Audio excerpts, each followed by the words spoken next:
HAL के मुताबिक तेजस का अपग्रेडेड वेरिएंट असल मायने में एक देसी गेम चेंजर फाइटर बनने वाला है। नेपाल की तरफ से अभी भारत और नेपाल के बीच मौजूद डिस्प्यूटेड लैंड में हेलीपैड बनाने की कोशिश किया जा रहा है। लॉकहीड मार्टिन अभी भारत की MS-60R हेलीकॉप्टर के लिए लो फ्रीक्वेंसी सोनार को सप्लाई करने वाली है। इंडियन आर्मी अभी फॉरेन आर्मर्ड व्हीकल के बदले इंडियन मेड व्हीकल के ऊपर ज्यादा फोकस करने वाली है। भारत की सिक्योरिटी एजेंसीज की तरफ से अभी 4 से 6 डेडिकेटेड सैटेलाइट का डिमांड क्यों किया गया है और पाकिस्तान की तरफ से अभी OIC के खिलाफ बगावत करने का फैसला किया गया है। नमस्कार दोस्तों, मेरा नाम है अंशुमन नायक और आप सभी का बहुत बहुत स्वागत है इंडियन डिफेंस न्यूज की डिफेंस टॉक सीरीज में। तो चलिए देर न करते हुए आज की वीडियो शुरू करते हैं। आज की पहली अपडेट तेजस को लेके। मीडिया रिपोर्ट के मुताबिक aircraft research and design centre यानी कि ARDC की तरफ से अभी तेजस MK-1A की स्ट्रक्चरल डिजाइन को तैयार किया जा रहा है।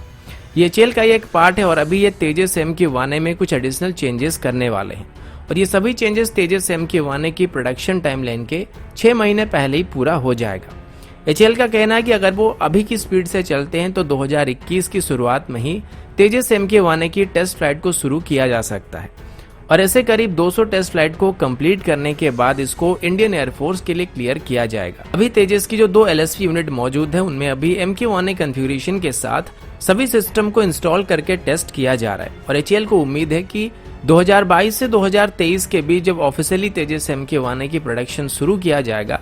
उससे पहले ही तेजस MK-1A की सभी टेस्टिंग कंप्लीट हो जाएगी। अभी एचएएल का कहना है कि तेजस MK-1A असल मायने में एक देसी गेम चेंजर फाइटर बनने वाला है क्योंकि ये वर्तमान की तेजस के मुकाबले BVR कैपेबिलिटी में, इलेक्ट्रॉनिक वॉरफेयर कैपेबिलिटी में, कॉम्बैट परफॉर्मेंस के मामले में या फिर मेंटेनेंस के मामले में काफी बेहतर होने वाला है। इसमें AESA रडार लगने के बाद ये एक ही बार में मल्टीपल टारगेट को ट्रैक कर सकता है और मल्टीपल BVR मिसाइल को एक ही बार में फायर कर सकता है और ये पहले से ही अस्त्र मिसाइल को फायर करने के लिए क्लियर होके आने वाली है। अब इसमें एक यूनिफाइड इलेक्ट्रॉनिक वॉरफेयर सिस्टम का इस्तेमाल किया जाएगा जो कि बोथ ECM और ECCM कैपेबिलिटी देने वाली है। एडिशनल अपग्रेड के तौर पर भी अब तेजस MK-1A में global satellite navigation system, Indian regional navigation satellite system, GPS aided geo augmented navigation system और satellite based augmentation system add होने वाली है। इसके साथ ही अभी इसकी टर्न अराउंड टाइम को भी काफी हद तक रिड्यूस करने का प्रयास किया जा रहा है। साथ ही अभी एचएएल की सुलूर एयरबेस में भी तेजस MK-1A की एक कंप्लीट फ्लाइट सिमुलेटर को इंस्टॉल किया गया है।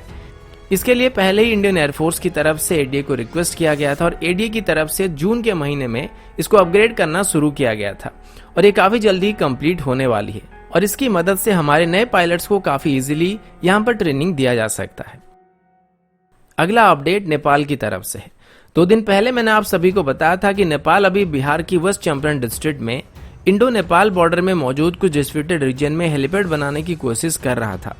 इसके बारे में सबसे पहले SSB की तरफ से बताया गया था और SSB की तरफ से अपने हायर ऑफिसर को भी इस बारे में एक लेटर भेजा गया था। लेकिन जब तक ये लेटर ऑफिसर लेवल में जाके पहुंचे और हमारी तरफ से कोई ऑफिशियल कार्रवाई की जाए उससे पहले ही नेपाल यहाँ पर हेलीपैड की कंस्ट्रक्शन करना चालू कर चुका है। SSB के कमांडेंट राजेंद्र भरद्वाज जी ने 4 अगस्त को ये बात बताया था कि नेपाल अभी नरसाई विलेज के पास एक हेलीपैड को बनाने की कोशिश कर रहा है और इसके लिए वो RFI को इशू कर चुके हैं। लेकिन आज पता लगा है कि वो पहले से ही हेलीपैड्स की कंस्ट्रक्शन करना शुरू कर चुके हैं और अभी इन हेलीपैड्स की कंस्ट्रक्शन साइट की कुछ इमेजेस और वीडियोज को भी SSB की ग्राउंड यूनिट की तरफ से उनके हेडक्वार्टर को फॉरवर्ड किया गया है।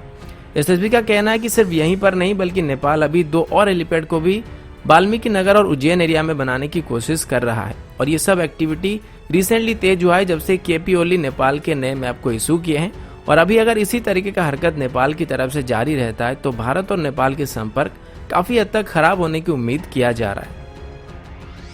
अगला अपडेट MS-60R हेलीकॉप्टर को लेके है। यूनाइटेड स्टेट की नेवी की तरफ से अभी लॉकहीड मार्टिन को करीब $182 मिलियन के कॉन्ट्रैक्ट को दिया गया है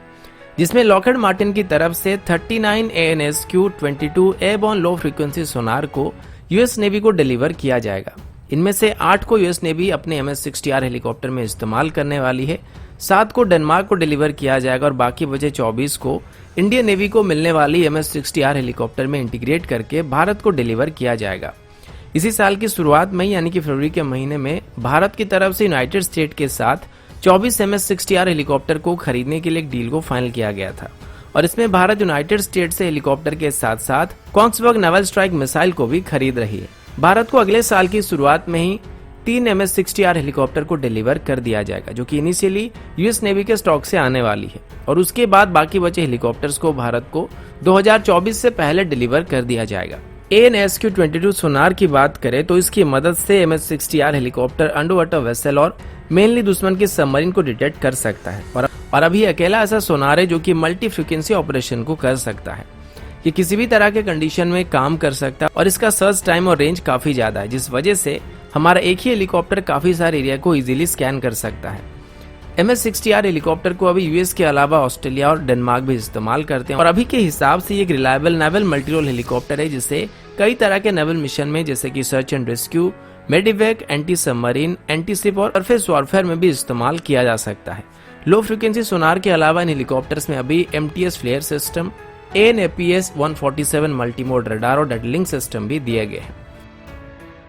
अगला अपडेट इंडियन आर्मी की तरफ से है। 1 या 2 दिन पहले एक अपडेट आया था जिसमें यह बताया गया था कि इंडियन आर्मी अभी लद्दाख में अपने ट्रूप्स को डिप्लॉय करने के लिए एक आर्मर्ड पर्सनल कैरियर या फिर यूं कहे कि आर्मर्ड व्हीकल की तलाश कर रही है। इसमें इंडियन आर्मी की नजर में 3 व्हीकल थे। एक तो DRDO और टाटा की व्हील्ड आर्मर्ड व्हीकल था, दूसरा अमेरिकन स्ट्राइकर व्हीकल था और तीसरे नंबर पे हम्बी व्हीकल था। इस खबर के आने के बाद काफी सारे क्रिटिसिज्म भी शुरू हो गए थे कि हम एक तरफ आत्मनिर्भर भारत का नारा लगा रहे हैं और दूसरी तरफ इमरजेंसी का नाम लेके हर चीज को बाहर देशों से इंपोर्ट कर रहे हैं।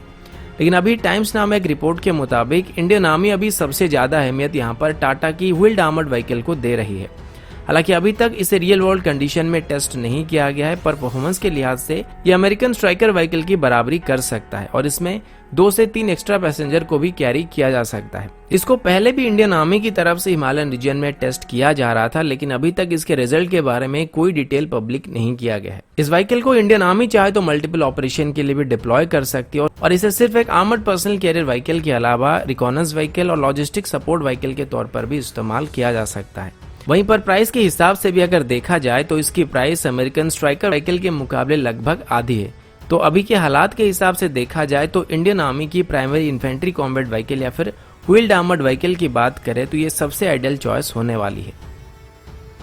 अगला अपडेट भी इंडियन आर्मी की तरफ से है। जी मीडिया की रिपोर्ट के मुताबिक लाइन ऑफ एक्चुअल कंट्रोल में चाइना की एक्टिविटी पर लगातार नजर रखने के लिए भारत की सिक्योरिटी एजेंसीज की तरफ से अभी 4 से 6 डेडिकेटेड सैटेलाइट की डिमांड किया गया है। रिपोर्ट के मुताबिक चाइना की तरफ से लद्दाख में हाल ही में जो एग्रेशन दिखाया गया था और घुसपैठ करने की कोशिश किया गया था, इन पर लगातार नजर रखने की जरूरत है, क्योंकि आज वो पीछे चले जाएंगे लेकिन कल को वो चुपके से दोबारा वापस आ सकते हैं। और अभी से ही वो लोग अक्साई चीन वाले एरिया में हैवी व्हीकल, आर्टिलरी गन्स और टैंक्स को डिप्लॉय कर रहे हैं। तो ऐसे में उनकी हर एक मूवमेंट के ऊपर नजर रखने की जरूरत है। इस बार हमने जो देखा, अगर उसको एनालाइज किया जाए तो चाइना अलग अलग फ्रंट में घुसपैठ करने की कोशिश कर रहा था, लेकिन इनिशियली चाइनीज एक्टिविटी के बारे में हमको कोई क्लैरिटी नहीं मिल रहा था, जिस वजह से चाइना की एक्चुअल ट्रूप्स की बिल्डअप की स्ट्रेंथ के बारे में पता लगाने में हमको थोड़ा वक्त लग गया। क्योंकि लाइन ऑफ एक्चुअल कंट्रोल के अलावा भी चाइना अभी अक्साई चीन में और तिब्बत में अलग अलग जगह में बेस बना रहा है, जो कि जंग जैसे हालात में उसको सपोर्ट करने के लिए सपोर्टिव बेस का काम कर सकते हैं। इसीलिए अभी पूरी तिब्बत रीजन में नजर रखने के लिए हमारे सिक्योरिटी एजेंसीज की तरफ से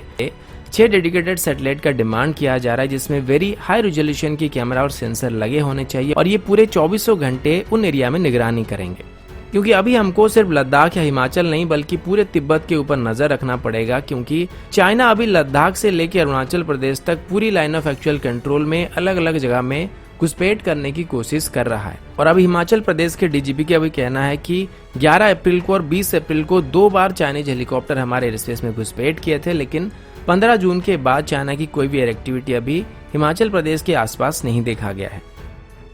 अगला अपडेट पाकिस्तान की तरफ से है और इस बार पाकिस्तान की तरफ से OIC यानी कि ऑर्गेनाइजेशन ऑफ इस्लामिक कोऑपरेशन को सीधी तौर पर धमकियां दी गई है कि अगर वो कश्मीर इशू को लेकर उनका समर्थन नहीं करते हैं तो पाकिस्तान OIC की एक राइवल इस्लामिक संगठन को बनाने वाला है।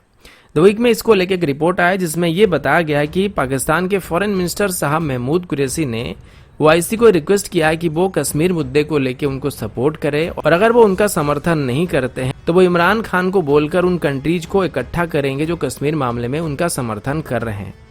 OIC की बात करें तो यूनाइटेड नेशन के बाद पूरी दुनिया भर में सबसे बड़ा संगठन है और इसमें 57 मुस्लिम कंट्री शामिल है। इसमें पाकिस्तान की तरफ से कई बार कश्मीर इशू को लेकर उनको समर्थन करने के लिए कहा गया है, लेकिन हर बार ओआईसी की तरफ से इसमें पाकिस्तान की समर्थन करने से इनकार कर दिया गया था, लेकिन फिर भी ओआईसी में कुछ ऐसे देश भी मौजूद हैं जो कि पाकिस्तान को सपोर्ट भी करते हैं,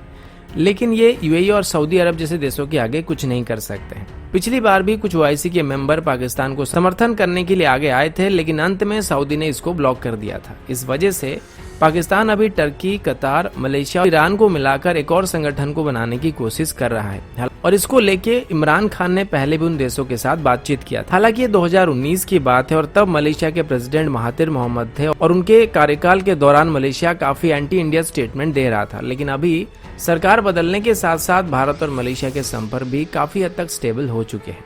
तो अभी ये पाकिस्तान का साथ देने वाला या नहीं देने वाला ये बताना थोड़ा मुश्किल है, लेकिन फिर भी अगर पाकिस्तान अभी सऊदी के खिलाफ जाके एक नई इस्लामिक संगठन को बनाने की कोशिश करता है या ओआईसी के अगेंस्ट में एक और संगठन खड़ा करने की कोशिश करता है, तो इसके बाद पाकिस्तान का क्या हालत होगा ये आप खुद सोच सकते हैं। और अभी तो ये भी सुनने को मिला है कि सऊदी से लिए गए लगभग $1 बिलियन की लोन को भी पाकिस्तान की तरफ से चुका दिया गया है। इसमें चौंकने वाली कोई बात नहीं है, माना कि पाकिस्तान की हालत अभी इस पिक्चर जैसी है, लेकिन इन्होंने सच में सऊदी अरब से लिए गए लोन को चुका दिया है। लेकिन वो बात अलग है कि इस लोन को चुकाने के लिए इन लोगों ने चाइना से $1 बिलियन को लोन पे लिया है। तो दोस्तों अभी के लिए इतना ही, मिलता हूँ आपसे अगले वीडियो में, तब तक के लिए जय हिंद, वंदे मातरम।